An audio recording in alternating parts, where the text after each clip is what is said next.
Hello guys, welcome back to my YouTube channel. आजची recipe आहे शीरकुर्मा। तर चला बनवूया शीरकुर्मा। त्यासाठी लागणार शेवया। तुपात छान भाजून घेतलेला आहे आपण शेवया 1 वाटी। दूध घ्यायचं आहे 3 लिटर व दूध उकळून घ्यायचं आहे। किमान 3 लिटर दुधाचं 2 लिटर दूध करून घ्यायचं त्याला आटवून। दूध आटून झाल्यानंतर ना आपल्याला एक कढई घ्यायची, त्याच्यामध्ये साजूक तूप टाकायचं आहे। अजून त्याच्यामध्ये आपण घालून घेणार आहोत ड्रायफ्रूट्स। पिस्ता घालून घ्यायचा आहे बारीक चिरून। पिस्ता घालून घेतल्यावर त्याच्यामध्ये आपण घालणार आहोत बदाम। बदामाला छान उभा चिरून घ्यायचा आहे।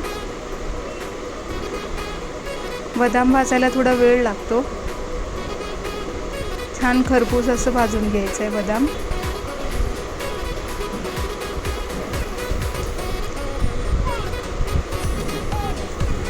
बदाम भाजून झाले की आपण त्यात खारीक भाजून घ्यायचं आहे। शक्यतो सुक्का खारीकच घ्यायचा आहे, ओलं घ्यायचं नाही। सुक्का खारीक सुद्धा तुपात छान भाजून घ्यायचं आहे, त्याच्यामुळे खिरीला खूप छान चव येते।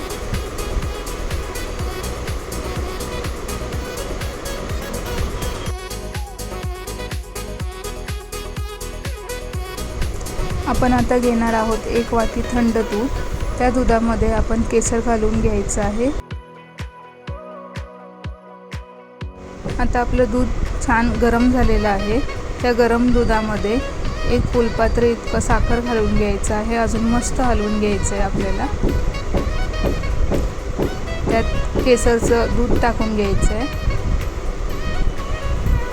आवडत असेल तर वेलची पूड सुद्धा टाकून घ्यायचं आहे आपल्याला 1 चमचा। वेलची पूडनी सुद्धा खिरीला खूप छान चव येते।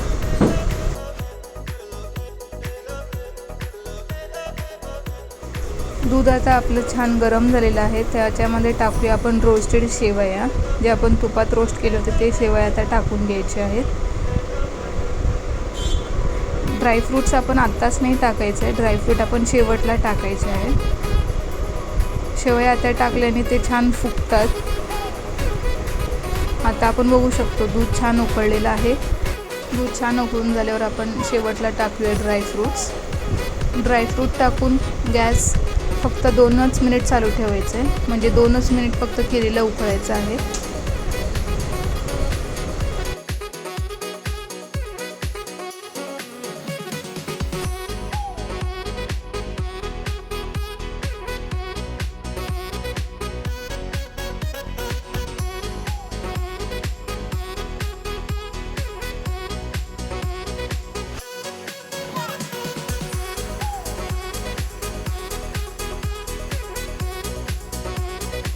अशा प्रकारे आपली शेवयाची खीर तयार झाली आहे।